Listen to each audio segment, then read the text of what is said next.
الحمد لله والصلاة والسلام على سيدنا محمد وعلى آله وأصحابه أجمعين. أما بعد فأعوذ بالله من الشيطان الرجيم. بسم الله الرحمن الرحيم. يسألونك عن الخمر والميسر، لوگ آپ سے شراب اور جوئے کی نسبت دریافت کرتے ہیں. قل فیہما اثم کبیر ومنافع للناس، آپ فرما دیجئے ان دونوں کے استعمال میں گناہ کی بڑی بڑی باتیں بھی ہیں، لوگوں کو بعض فائدے بھی ہیں. وَإِثْمُهُمَا أَكْبَرُ مِن نَّفْعِهِمَا، اور گناہ کی باتیں ان فائدوں سے بڑی ہوئی ہے. شراب اور قمار، جوا، یہ زمانہ جاہلیت میں اس تہذیب کا حصہ تھا، بلکہ معزز سوسائٹی کا معیار تھا، بلکہ یہ عزت کی چیز سمجھی جاتی تھی. اونچی سوسائٹیوں میں یہ پینا یہ ایک شرف کی بات تھی. اور وہی چیز آج مغربی تہذیب میں ہے کہ شراب نوشی، جوا اور قمار اس تہذیب کا جزو ہے، بلکہ نہ صرف جزو ہے بلکہ اعزاز کی بات ہے، فخر کی بات ہے. اور جو معاشرہ دنیا میں اس مغربی تہذیب سے متاثر ہے، اس کے ہاں بھی یہ شراب نوشی ہے اور شرمندگی نہیں ہے، اعزاز کھلے عام، بڑی محفلوں میں، اونچی سوسائٹیوں میں، اونچے حلقوں میں مہنگی شرابیں استعمال ہوتی ہیں. تو یہ زمانہ جاہلیت کے اندر بھی اس تہذیب کا حصہ تھا.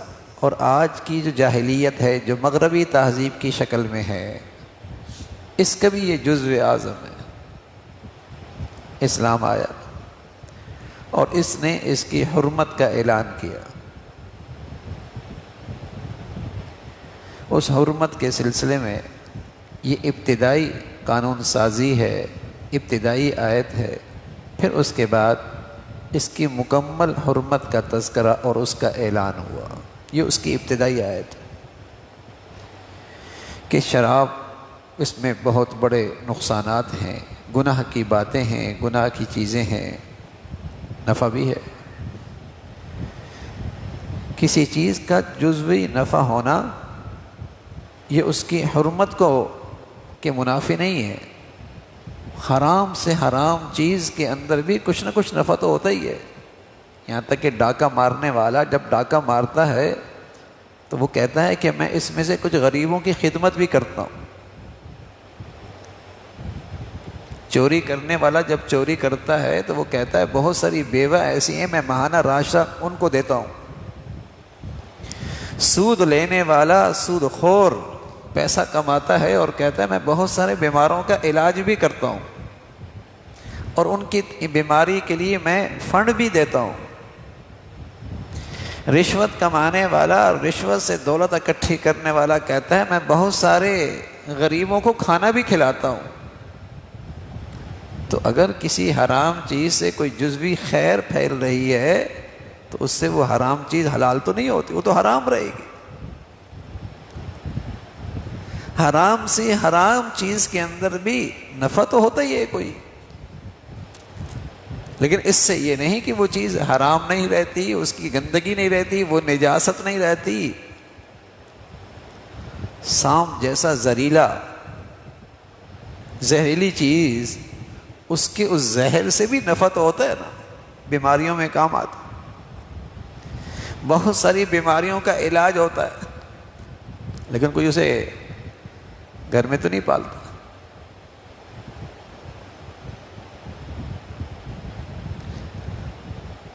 تو اسی طرح اس شراب کے اندر بھی جزوی نفع ہے. دوائیں بنتی ہیں، وقتی طور پہ جسم میں حرارت آتی ہے، جسم کے بعد حصوں کو طاقت میسر آتی ہے. جزوی فائدہ ہے، لیکن فرمایا اس کے جو نقصانات ہیں، اور دنیا دیکھتی ہے کہ نشہ آور دوائیں اور یہ مشروبات جب استعمال کی جاتی ہیں تو اس کی عقل ٹھکانے نہیں رہتی، پھر اسے ماں بیٹی کی بھی تمیز نہیں رہتی۔ یہ شراب نوشی اسے گالیوں پہ بھی لے کے آتی ہے، حرام کاری پر بھی لے کے آتی ہے، بے حیائی پہ بھی لے کے آتی ہے، لڑائی اور جھگڑوں پر بھی کھڑا کرتی ہے، گندگی ہے۔ اس لیے پیارے رسول صلی اللہ علیہ وسلم فرمایا کرتے تھے ام الخبائث، اس سے تو گندگیوں کا دروازہ کھلتا ہے، اس سے تو برائیوں کا دروازہ کھلتا ہے۔ اب ہم اپنے معاشرے اور سوسائٹیوں میں گناہوں کے اور برائیوں کے دروازے تو خود کھولیں اور پھر کہیں کہ برائیاں ختم ہو جائیں۔ دروازے تو خود کھول رہے ہیں، دکانیں بھی کھل رہی ہیں، شراب نوشی بھی ہو رہی ہے، تعلیم و اداروں کے اندر اس کی فنکشنوں کے اندر بھی شراب عام چل رہی ہوتی ہے، برائیوں کے دروازے بھی کھول رہے ہیں، اور پھر کہہ رہے ہیں کہ جرائم رک جائیں، برائیاں ختم ہو جائیں، معاشرہ اچھا ہو جائے۔ عقل ٹھکانے نہیں، گندگیوں کی جڑ ہے۔ فرمایا وَإِسْمُهُمَا أَكْبَرُ مِن نَفْعِهِمَا۔ اسی طرح جوا ہے، قمار، اس کی آج کیسی کیسی نئی جدید شکلیں ہیں، کیسے کیسے ناموں سے ہیں، اور علل اعلان اس کی تشہیر ہوتی ہے، اس کی ترغیب چلتی ہے، اس پر آمادہ کیا جاتا ہے۔ کھلے عام جوا اور جوئے کی شکلیں سوسائٹی کے اندر رائج ہوتی ہیں، اس کی حوصلہ افزائی ہوتی ہے، اور اللہ کا کلام جس کے پیچھے اللہ کا یہ قانون، جس کے پیچھے اللہ کا علم بھی ہے، جس کے پیچھے اللہ کی شفقت بھی ہے، جس کے پیچھے اللہ کی حکمت بھی ہے، ایسا مضبوط قانون جس کے پیچھے اللہ کا علم بھی، اللہ کی شفقت بھی، اللہ کی حکمت بھی، اس قانون کو نظر انداز کیا جاتا ہے تو پھر تو بربادی آئے گی نا، پھر تو ہلاکت آئے گی، پھر تو رسوائی آئے ہوگی نا۔ کوئی انسانوں کا بنایا ہوا قانون تو ہے نہیں کہ محدود عقل سے کوئی قانون بنا دیا ہو۔ اس قانون کے پیچھے تو اللہ کا علم ہے، اور اس کی حکمت ہے، اور اس کی شفقت بھی ہے، اور اس کے اندر انسانوں کی خیرخواہی بھی ہے۔ جب اس قانون کو نظر انداز کیا جائے گا تو ریئیکشن تو آئے گا، بربادی تو آئے گی۔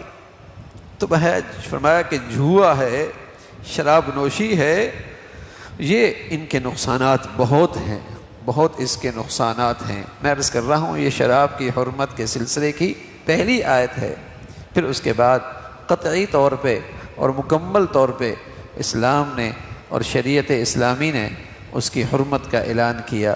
اللہ تعالیٰ ان گندگیوں سے ہمیشہ محفوظ فرمائے۔ اللہم لک الحمد کلو ولک الشکر کلو، اللہم انا علی ذکرک و شکرک و حسن عبادتک،